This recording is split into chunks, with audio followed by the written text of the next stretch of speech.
Om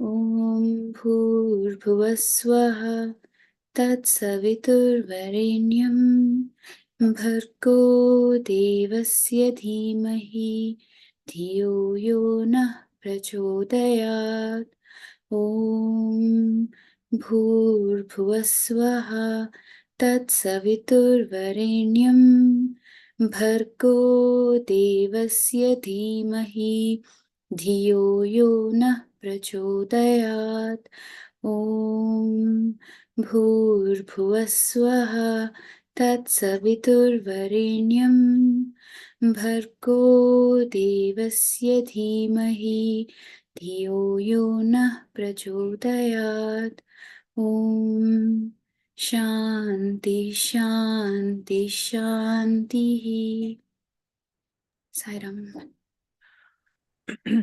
Sairam. On 3rd August, Baba left for Gulmarg and Kilanmarg to show his party, which consisted of merchants and businessmen, lawyers and professors, writers and poets, and musicians, administrators and agriculturists, the snows of the Himalayan ranges. Horses were engaged at Tanmarg, and during the long and rather arduous climb of over 12 miles to about 14,000 feet above sea level, Baba kept the party lively by his quips and jokes and occasional gifts of prasadam and vibhuti.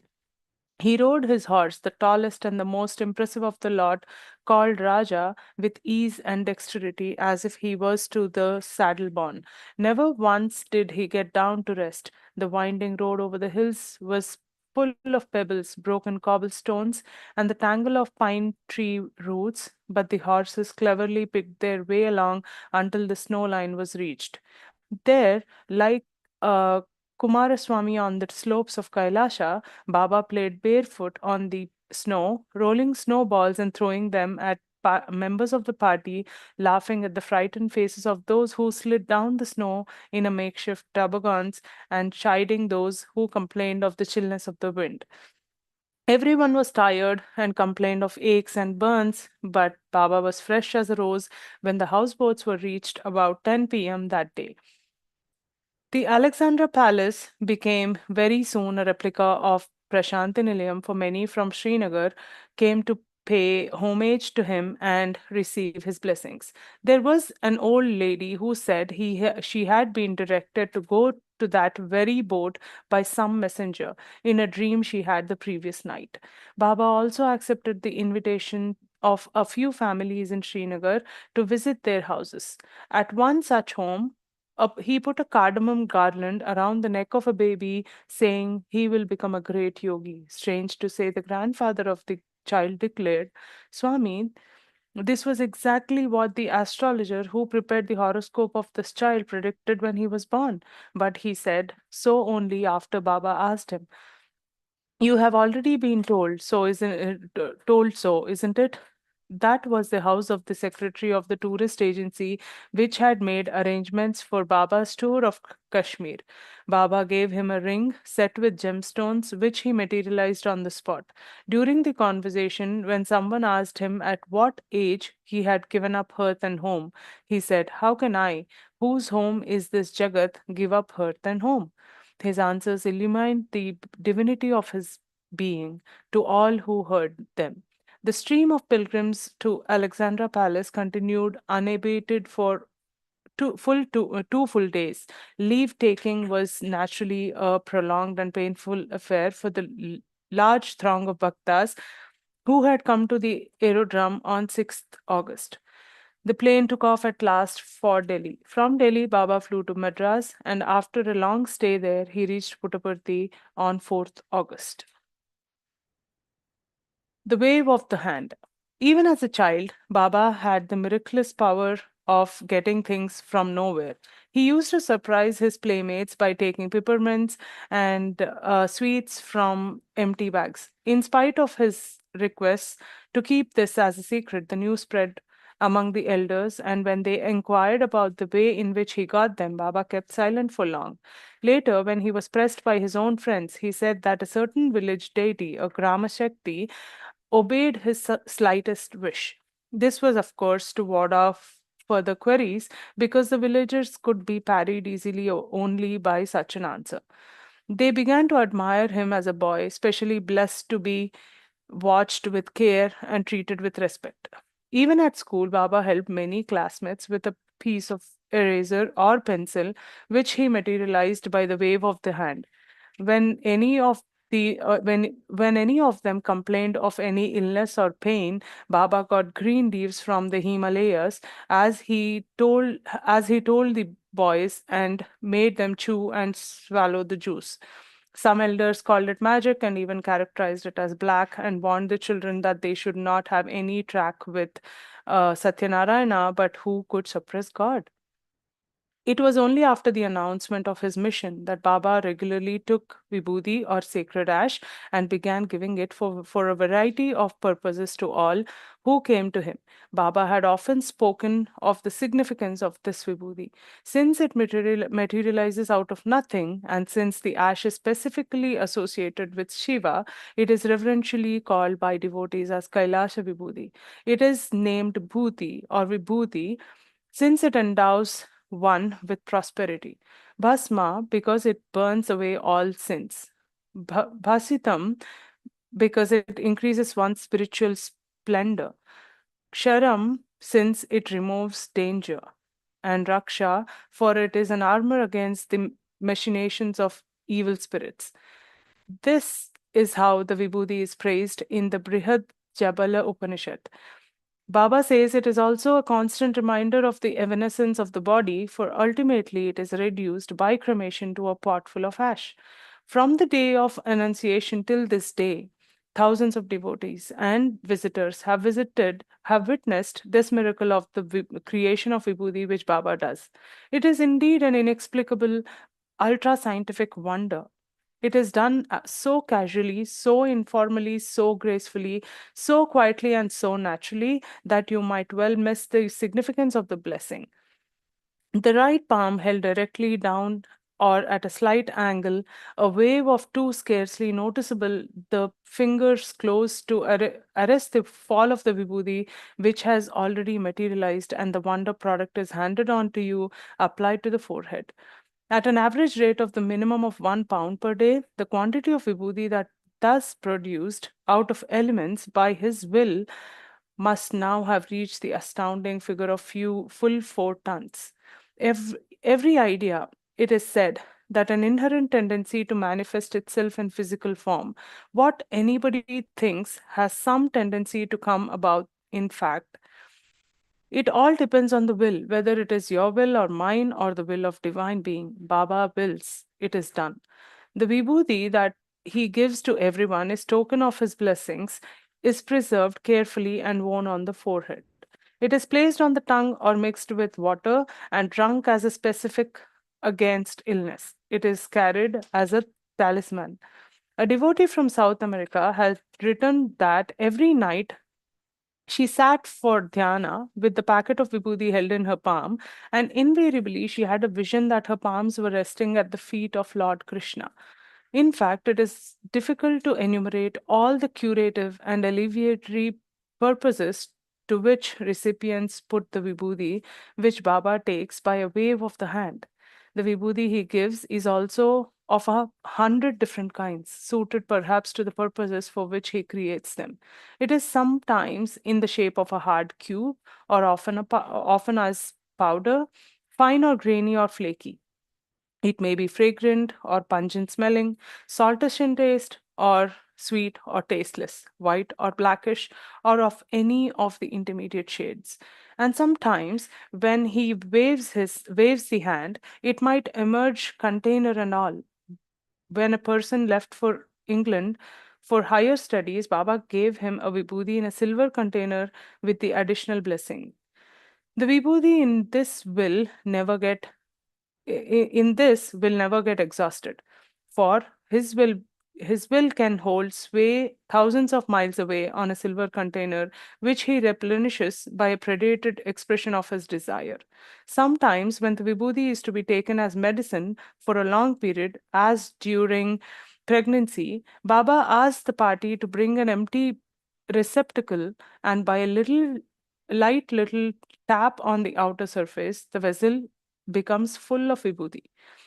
When he gathers his devotees on the sands of Chitravati or the riverbed of Kaivalya at Venkatagiri or on the beach of Kovalam in Kerala or Kanyakumari in Tamil Nadu or on the Godavari, he digs into the sand playfully with his fingers, and lo, there is a huge cube of vibhuti there, which he rescues, and it is powdered and distributed to all present. Or he may take the sand itself in both his hands and pour it on the plate, when lo, the thing that falls on the plate is not sand but fine, fragrant vibhuti. It may be said here that Baba's entire physical frame seems to be suffused with vibhuti, for when he goes in procession on Vijayadashmi the other days, thousands have clearly seen fine vibhuti powder falling on his eyelids and cheeks from his forehead. Sometimes, when he leaves the body and goes out to give darshan to devotees, vibhuti has emanated from his face, mouth, thumb, toe, or forehead. Often, when he wants to apply vibhuti to a devotee's forehead, he merely raises his thumb and makes a mark, and lo, the vibhuti is there for all to see. Why there has been cases in which devotees have dreamt that Baba came to them and applied vibhuti on their brows, only to find on awakening that the vibhuti was actually there. The dream that Baba put vibhuti on their tongues, and when they awake, they find vibhuti in their mouths. Baba signifies his presence at the residence of his devotees by scattering the telltale vibhuti on the floor of the shrine room before the place where his picture is kept, or by a solitary packet of the sacred ash left lying on the floor. When Baba vouchsafes a vision of himself to save someone from some impending calamity, he invariably uses vibhuti to effect a cure.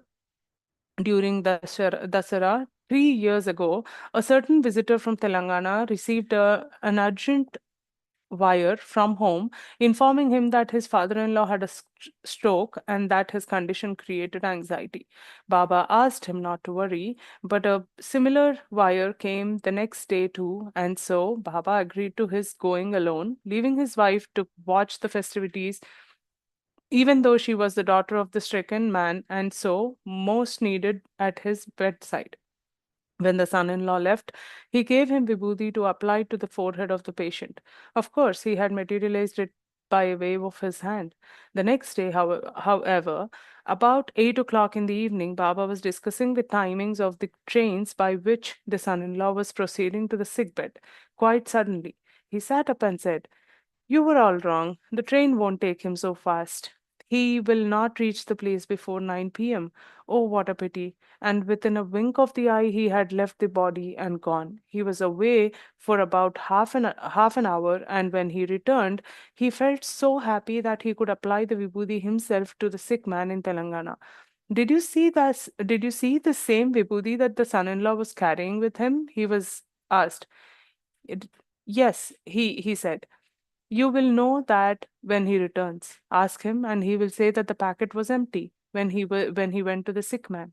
And so it was. On return, he returned the story of his discomfiture, how he was blamed for being careless, how they rubbed their fingers over the folder paper in order to collect at least the tracings of the holy vibhuti, and how they failed even in that desperate endeavor. Baba sometimes performed Abhisheka, ceremonial bath, for the silver figure of his previous body, which is kept at the mandir. A small wooden pot, artistically carved and painted, is filled with vibhuti for this purpose, and keeping it overturned over the image, Baba puts his hand into the vessel and twirls it in order to ensure an even flow of sacred ash. But by contact with his hand, the flow of vibhuti continues long after the quantity originally filled is exhausted. Twirl after twirl brings down fresh showers of vibhuti from the receptacle until the image is sunk in the fragrant powder and the pile of ash mounts to unexpected heights, and Baba keeps the wooden pot away out of sheer physical exhaustion, so to say. Talking of Vibhuti, another incident occurs to the mind, though it is not exactly an illustration of the wave of the hand. Whenever a sincere devotee passes away, Baba gives his darshan at the last moment and enables the person to enjoy eternal peace. On such occasions, symbolic of death, destruction, and end of the temporary and the evanescent, these their issues from the mouth of the body that Baba leaves behind in order to proceed to the deathbed, sacred vibhuti. One such incident stands vividly before the mind of the present writer. It was a Saturday, and the date was 15th of November 1958. Baba was reading out a letter to some persons around him at about 5:20 p.m. Suddenly, when a responding shout, "Ha!" Suddenly, with a responding shout, "Ha!" he fell on the floor and was practically lifeless. After the lapse of exactly 10 minutes, Baba moved a little and he could be heard to cough 3 times. But they were not coughs at all. They were 3 puffs, which emanated from his mouth, bringing out quantities of vibhuti to a distance of more than foot and a half. 5 minutes later, 5:35 p.m., Baba got up and, without any sign of exhaustion or confusion, resumed the conversation from where he left off.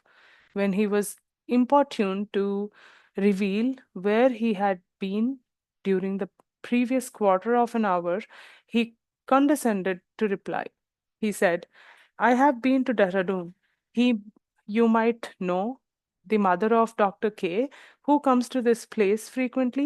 She passed away at 5:30 p.m. Dr. K was there at the bedside. In fact, she had her fingers at the pulse and she announced to all, 'This is her last breath.' They were singing bhajan songs in the room. She had a peaceful death. I gave her darshan at her last moment."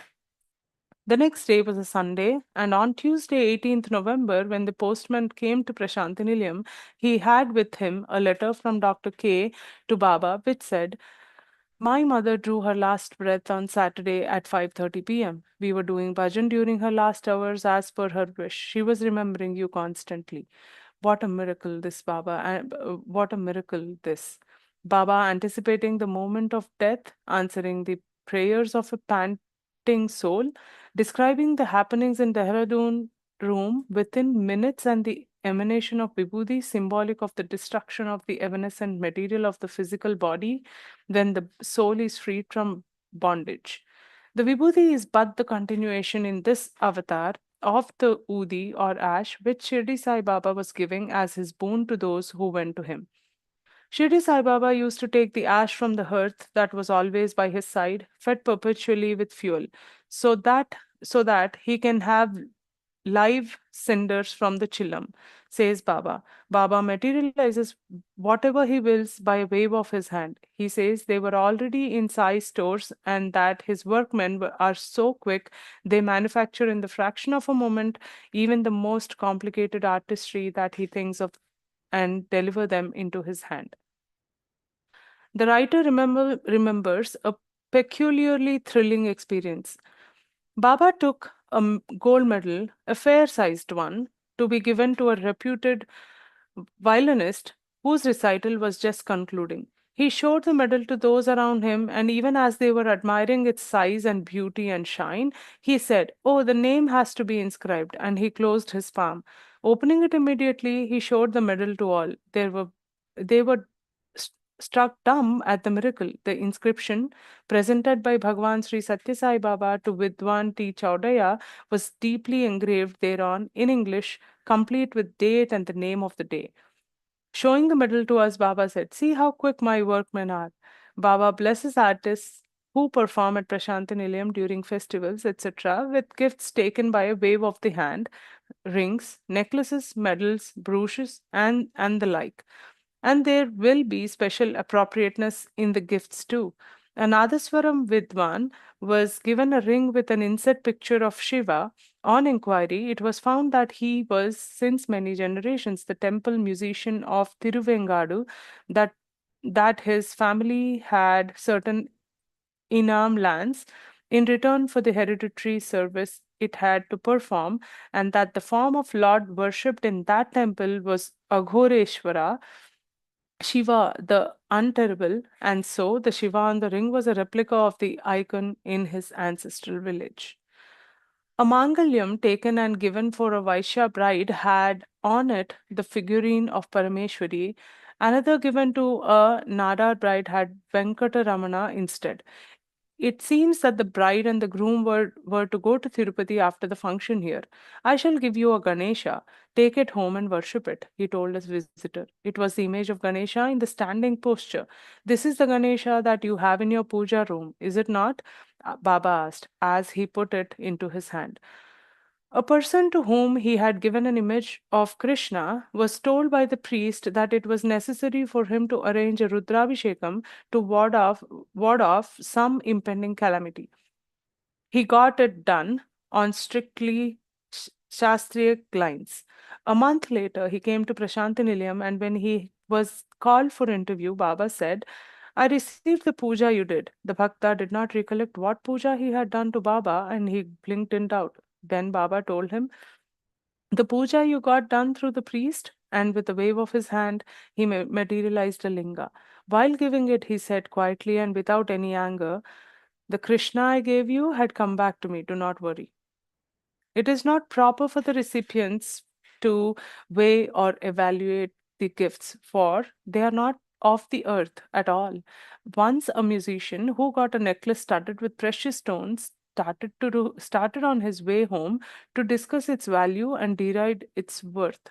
It was lost mysteriously. It simply was not round his neck. Chastened by the experience, he returned immediately to Prashanti Nilayam, and Baba chided him gently, took before his hands, took before his eyes the same necklace and presented it again to him. Things that Baba gives can never be lost either. A devotee, while returning to Hyderabad from Puttaparthi, discovered that her trunk had been stolen at night somewhere near Mehboob Nagar. She reported to the railway police. 2 days later, she was called upon to identify and verify her things, for the thief had been apprehended and the box recovered. Imagine her surprise when she found every article intact except the Japamala that Baba had materialized and given her. She sent a message to Baba by wire, and Baba replied that the Japamala had come to his possession, for no thief can steal it. Who can describe her joy at getting the same Japamala a second time from Baba's hands? A devotee, CNP, writes, it was 12 years ago that evening. Baba took all those who were at the old mandir to the sands of the river. After bhajan, he called me, and while talking to me consolingly about my personal problems, he took a talisman or raksha and handed it to me.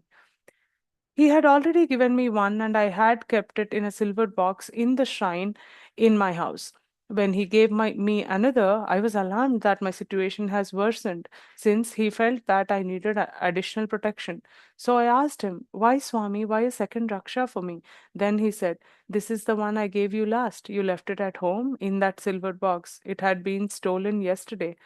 Here, keep this Raksha safe. And it was true. When I went home, I found the house broken into and the silver box gone, along with some other silverware. Or take the instance of diamond ring. Srimati Sakama, some 15 years ago, hurried to Puttaparthi for Dasara, and in the confusion of packing, misplaced a seven-stone studded diamond ring. She discovered its absence too late for anything, and she informed Baba about it. Baba simply made fun of the whole affair and cracked a joke or two and heartily laughed at at her loss. Months later, Baba was visiting her factory and sipping coffee, sitting in the kitchen of an outhouse behind it. Suddenly he said, Oh, Sakama, you want that diamond ring, isn't it? Well, here it is. With those words, he patted the wall, and lo, the ring was there in his hand. That hand is certainly divine. If if that hand is dipped in water, the water becomes petrol, on which a car can be driven for miles, just like the authentic stuff. Once, while proceeding to Bangalore, the the can became empty somewhere near Chikballapur, and he actually sent someone to a tank by the side of the road. He brought water, mere H2O. Baba dipped his hand, or rather his finger, into the can and stirred it a bit. It was then emptied into the petrol tank, and the car went merrily along mile after mile, the engine not recognizing any difference at all. On another occasion, when diesel oil supply ran short for the dynamo, which produces electric power for illumination during festivals, and when it was too late to send anyone to fetch it from Penukunda or Dharmavaram, both 20 miles away, the hand was dipped in water and low diesel oil of the correct chemical specification was ready. Of the same nature is another miracle witnessed by the writer.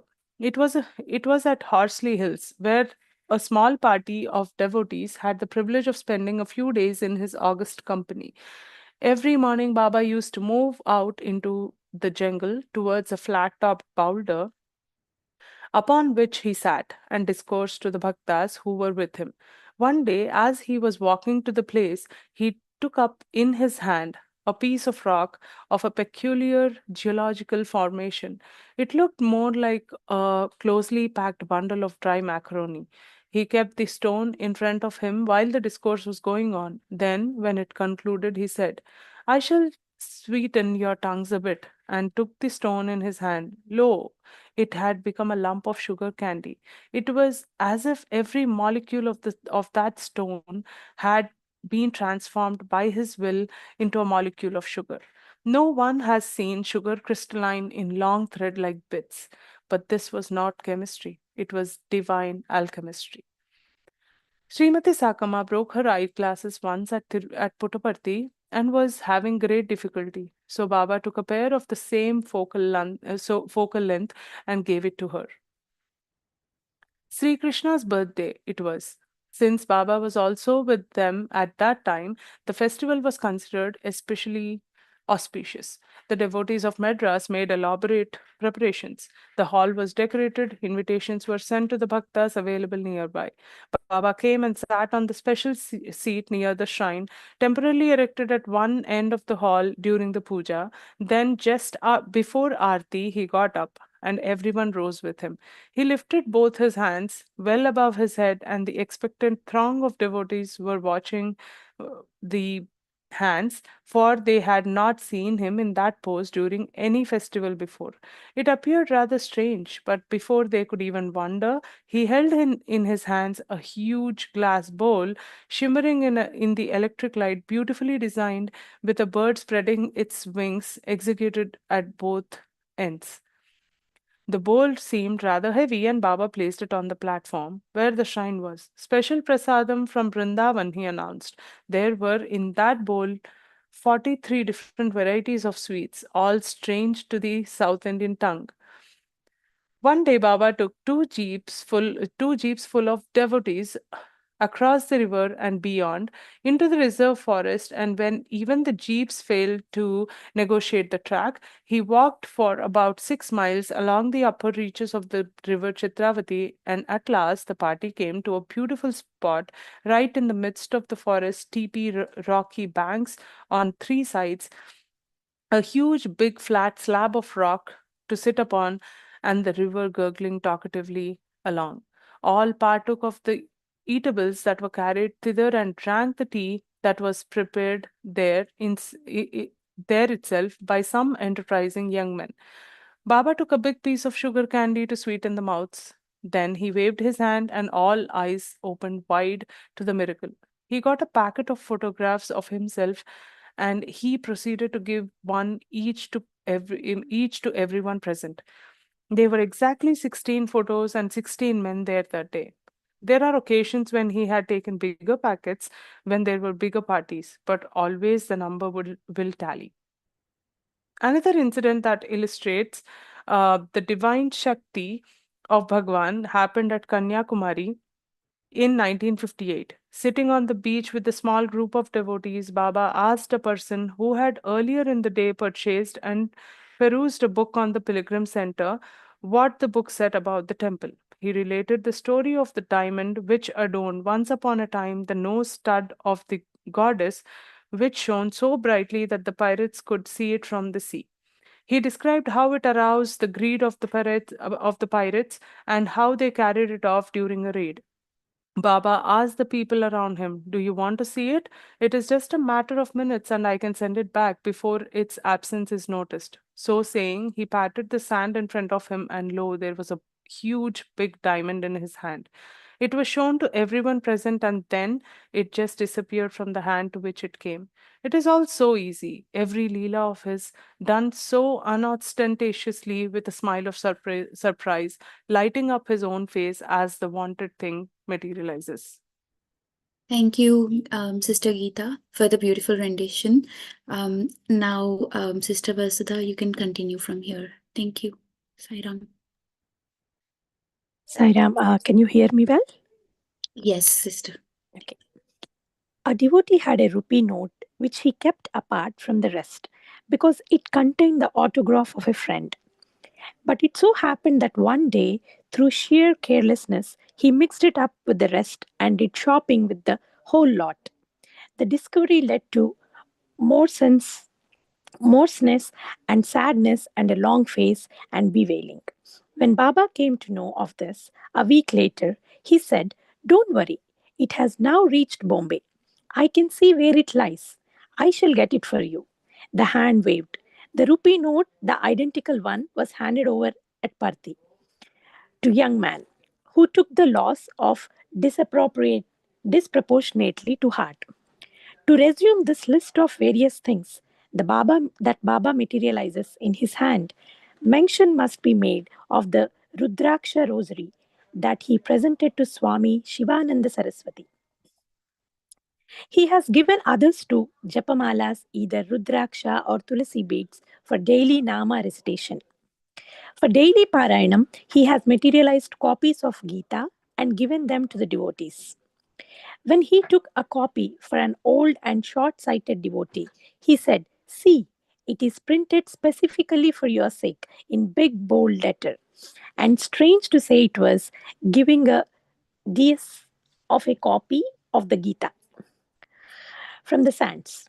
He said, "You do not know the Devanagari script, and so it is in Telugu script. Take it."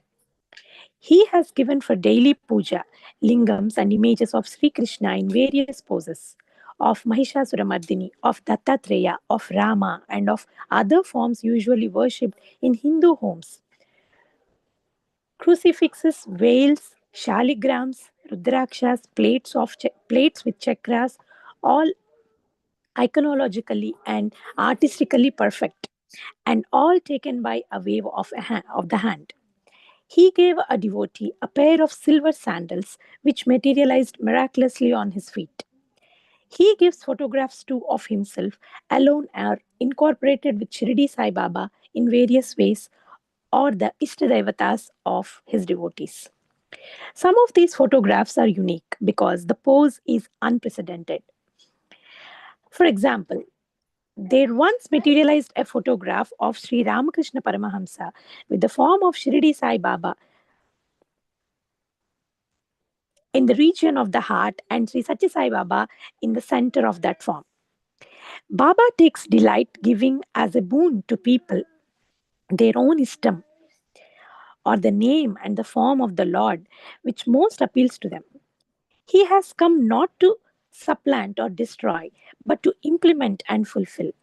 So, when one evening on the sands a visitor was seen wearing a badge containing a representation of a saintly couple, he gave the bhaktas a short account of life of Kusuma and Harnath, who were represented thereon, and said that they spread the message of Nama Sankirtan.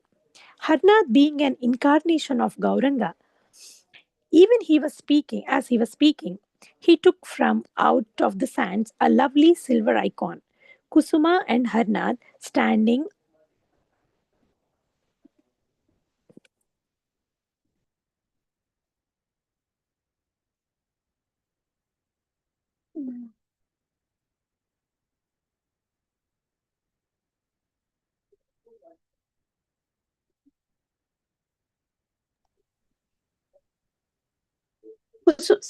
Kusuma and Harnath standing on a coiled serpent.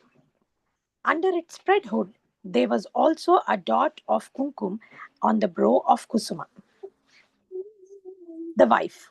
On the other occasion, he gave a bhakta who worshipped him as Shivasai, Sai and Shiva, a big colored shell with the word Shivasai carved on it, encouraging everyone to march bravely on along the path he has chosen for himself, that this is the way in which Baba expresses his prema and wisdom. Sandalwood images, silver icons, silver padukas, ivory figures, idols in panchaloha, spatika, lingams in blood red stone or soapstone, green or blue topaz or sapphire have all been taken and given. He has also given gem set rings or lockets of 100 different varieties as the need or mood of the moment dictates. Very often, he, when he sees a devotee wearing a gem set ring, he chides him for the vanity and taking that ring into his hand.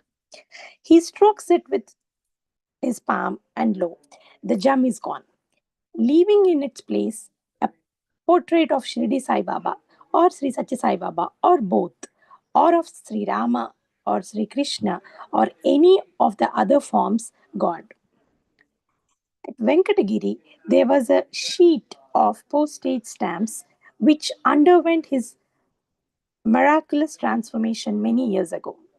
Seeing the sheet with the picture of the earthly emperor, Baba said in fun, "Why do you have a set of such things?" Even when he Even as he was making the remark, his hand gently passed over the paper, and as he lifted it, it was found that every figure had miraculously changed. The denomination and the price had vanished. The picture of Baba was imprinted on every stamp, and in the inscription was Sri Satya Sai. If he gets the idea of initiating some aspirant with a sacred mantra, he just rolls any piece of paper that comes handy at the moment into sharp pointed needle like thing, and in a second it is transformed into silver or ivory with the added decoration of the image of the Adhisthana Devata of the mantra on the top. He then proceeds to write on the tongue of the aspirant the mystic syllables and even presents the instrument to be kept as a reminder of the grace of the Guru. His hand have another miraculous power too, to increase and multiply by mere contact whatever he wants. Therefore, Baba takes up the distribution of anything not of sufficient quantity for the people present. He wills, he contacts, it is done. The vessel becomes full. One such scene witnessed by the present writer may be described here. It was Vijayadashami Day 1950. Some devotees from Anantapuram had brought with them two baskets of freshly plucked tulsi leaves, and they were squatting round the baskets, making long, thick garlands for decorating the plate. Baba happened to pass that way. When their work was almost over and the containers were almost empty, he asked the party, half in fun, half in earnest, exhausted, "Are you ready for another two baskets of tulsi?" And when they jumped at the idea, he placed his hands, one at bottom of each basket, and rose. When he stood erect as before, the baskets were filled to overflow with fresh green tulsi leaves. Now it becomes clear why Baba himself serves sweets, etc., to the poor. On those occasions on which they are fed at Prashanti Nilayam, he pours them out in plenty to the thousands who come, and there are always enough and to spare. In fact, plenty is the hallmark of the hand. During the Vijayadashami and Shivaratri processions, Baba, seated on the flower bedecked plankum or jeep, takes in his hand the petals of the flowers from the garlands offered to him and throws the petals over the heads of the throng of devotees. And what do you think falls on the ground below? Peppermints, peppermints. Once coins, another time portraits of Shirdi Sai Baba or Satya Sai Baba or both. Another time we cannot predict what or when. Such is the mystery of the hand. A number of devotees still have with them the articles they collected in this manner on 23rd November 1950. During the procession from the old mandir to Prashanti Nilayam, which was inaugurated that day, they can keep them unsoiled and bright for generations, since they are as substantial as any other material object. It might be of some interest to mention here the experiences of Swami Amritananda, Nam, Brahmin, Nambudri Brahmin by birth, who was given sannyasas by His Holiness Narasimha Bharati Swami, Sankaracharya of Sharada Peetham, Sringeri. As related by him to the writer, he was suffering from chronic asthma, an illness which Baba diagnosed as produced and aggravated by the incorrect practice of Hatha Yoga at Tiruvannamalai. During the months that he remained at Puttaparthi, the drugs that Baba gave him kept away the spams, and the Swami left practically free from the dread affliction. About these drugs, Swami Amritananda said, the first 2 days he gave me the vibhuti that he took by a wave of the hand. On the third day, there came into a golden colored heavy powder, which he put himself into my mouth. Then he turned to the four quarters, and with each wave of the hand, he got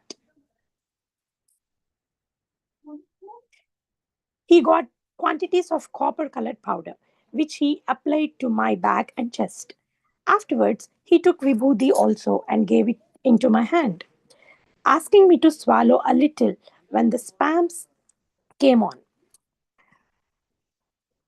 Another day, he took the tender, soft, hairy roots of some plant and asked me to chew and swallow them. On other days, he gave me a tiny midget version of hill plantain, hill plantain, Kharjura fruit, hill plantain, which I had never before seen in India. Ceylon, Malaya, or the Himalayas, he gave me a Kharjura fruit without seed. He got a handful of leaves, which he squeezed before me, and collecting the juices in a vessel that materialized, he commanded me to drink it. Another day, he waved his hand, and there I could see a bundle of small greenish leaves. He asked me to eat the whole lot, about 3 to 4 oz in weight, and pass the stuff on to me with a twinkle in his eye. I was shocked to find that the leaves had underneath them small sharp thorns, and when I looked at him imploringly, saying, do you really want me to eat all these thorns included? He melted a little and stretched on his hand with the words, give it back to me. I placed it in his hands. He gave it back to me, and lo, there was not a single thorn. No, not even a vestige or indication that plant was of such species. So I ate it all in glee. A few days after, he called me into his room and took a sizable quantity of green leaves, a very good specific. He said, coming straight from the Himalayas, keeping half of it in reserve with him, he placed the rest in my hand and said, come on, chew and swallow. It was terribly bitter in taste, and I had to draw upon all my tapas to perform the task allotted to me. Oh, how I prayed in my heart that he should stop with that and not force me to eat the horrible half portion that he had kept in reserve.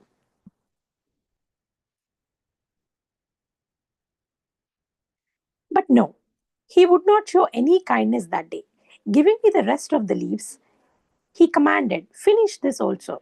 Reinforcing myself with all the courage I could collect, I put into my mouth the second installment. But would you believe it?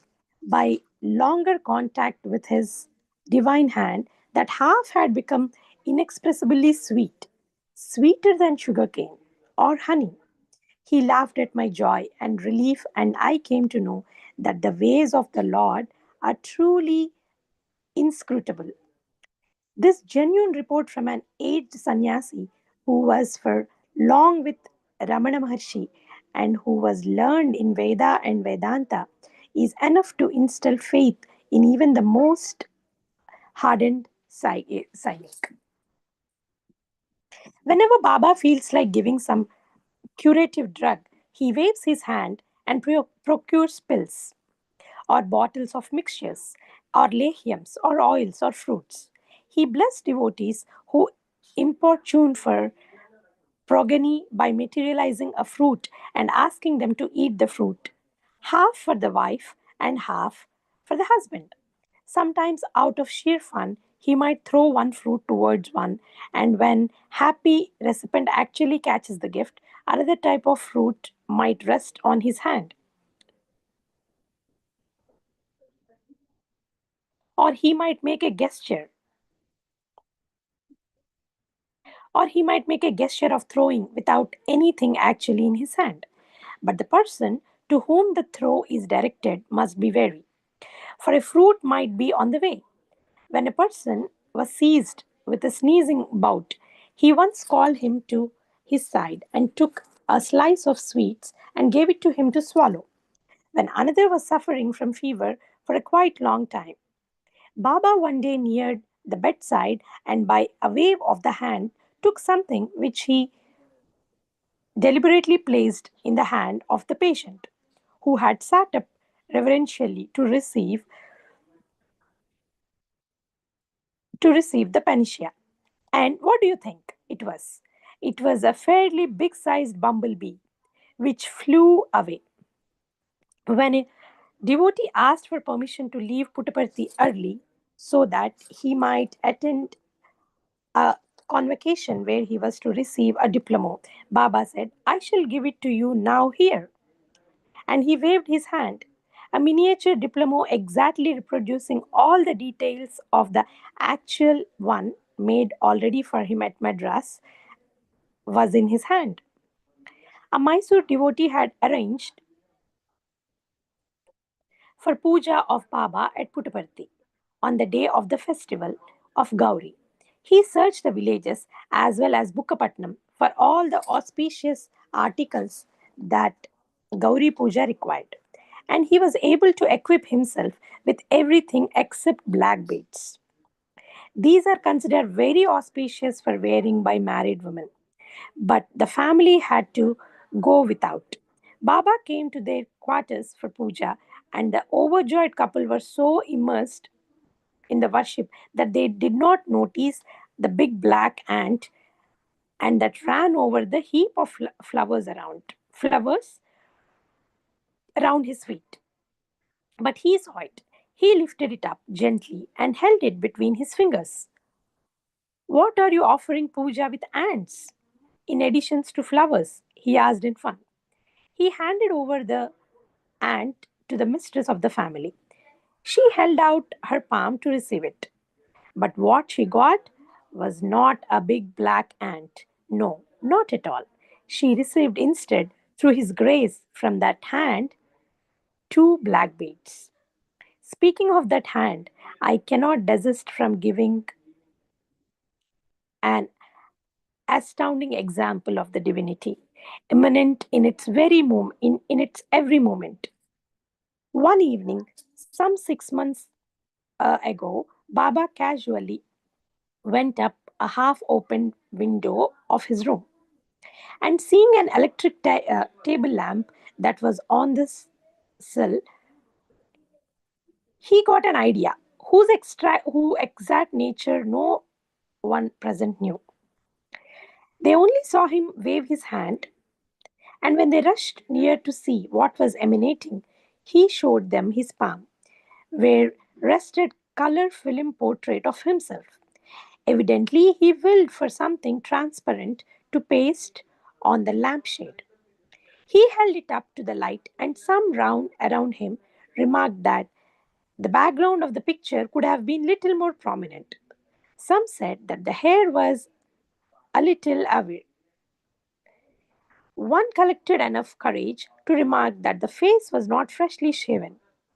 But he silenced all such comments by declaring, "My dear fellows, you just see, it's a photo.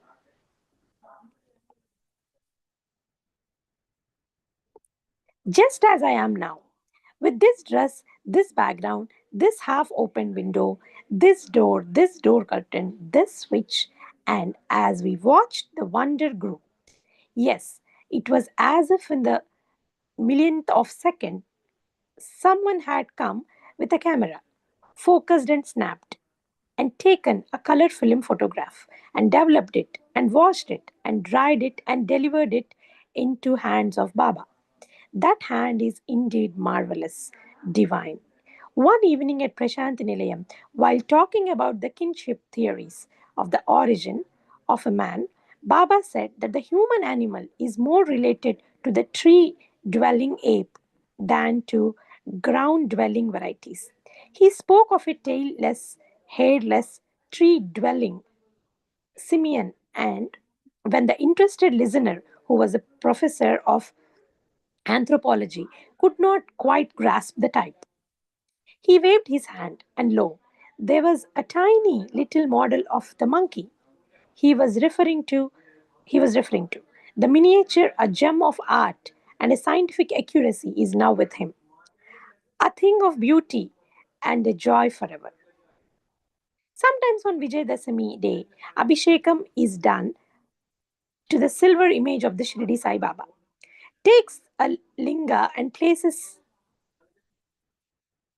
it on the head before the vibhuti is poured over it. This is sometime done on Shivratri day also. In fact, Baba has often taken various types of lingams by the wave of the hand and given them for worship. I remember one such dramatic moment. The scene was Teppigon, Teppigondanhalli near Bangalore. Some devotees who desired to have a quiet morning with Baba whisked him away to that place, getting his gracious consent, of course. Thereafter, a discussion on karma, rebirth, and the nature of the soul, Baba took a small silver kuja full of amrit and distributed it to 8 or 10 people who were present. He then gave the container to a person who was shortly to leave for England with his wife. When he noticed the disappointment on the faces of the couple at getting only an empty vessel, he got back the kuja and gave it back without the wave of the hand, and the kuja was again full of the precious nectar. Afterwards, the party went to reservoir which supplies water to the city of Bangalore. While the engineer was describing the history of the project and pointing out the original beds of 2 rivers which joined at the spot and the pinnacle of the temple of Sangameshwara, which had been flooded by the tank created by the dam. Baba was listening, standing with his feet on the water edges. Suddenly, he dipped his hand in the tank and held up his palm with a little water towards a Veera Shaiva member of the party. Everyone then saw to his surprise that Baba's palm held a spatikalinga shining in the sun with a sandal paste and bilwa leaf, as if he had lifted it straight from a shrine when puja was being offered to it. He told him, "Take this and do puja to this every day. You worship you worship Kudala Sangameshwara, is it not?" And indeed he was.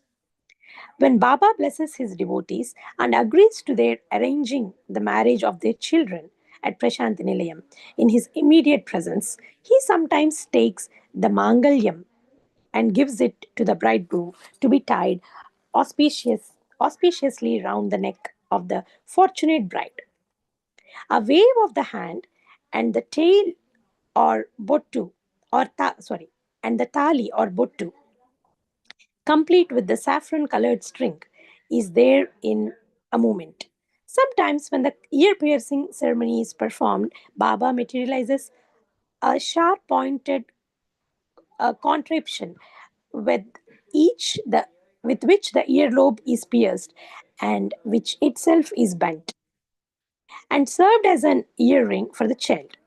It is impossible to enumerate all the capabilities of the wave of that hand. When Baba decides upon restoring to surgery himself to cure someone person of to cure some person of his illness or defect, he just waves his hand, and the instruments needed are there in his palm. When he desires to express his love and affection, the hand brings forth sweets, even out of sand or the atmosphere. Every chapter must have must have an end. So this too has now to be concluded perforce. I believe with the narration of another incident to show how the wave of the hand can transmit his miraculous divine Shakti to another hand too. It happened some 16 years ago when Baba was, as the saying goes, in his teens. Baba and a large number of devotees had gone across the river to a garden near Sahib Tank. Food was cooked and eaten there itself. And the party was returning to the village when darkness was fast on the river banks. Suddenly, while they were passing a bush, Baba foremost the others at a respectful distance behind. Something sizzled across and coiled itself around Baba's right foot. A snake! A snake rose, the cry. The serpent stung the right toe, uncoiled itself in an instant, and sped like an arrow along the sands. Baba said, "Let it go." But people who were angry at the cobra pursued it and wanted to catch it and kill it. Baba shouted, "Go!" in a commanding tone, and the snake fled into dark and was seen no more.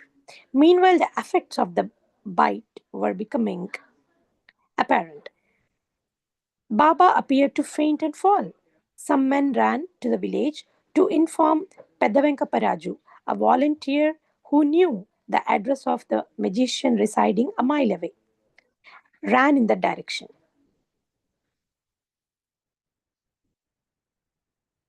Baba, however, made some gestures to one of the two devotees who were trying to render first aid, bandaging, etc., to wave his hand likewise. As he did so, and lo, he felt a piston like thrust inside my palm. And he said to me, there emerged a talisman. Baba signed to him to apply it. Along with the froth from his lips to the wound, he did as ordered, and lo, within a matter of seconds, Baba got up. To the intense relief of everyone. In fact, everyone came to life when Baba began to talk as if nothing had happened to break the bliss of that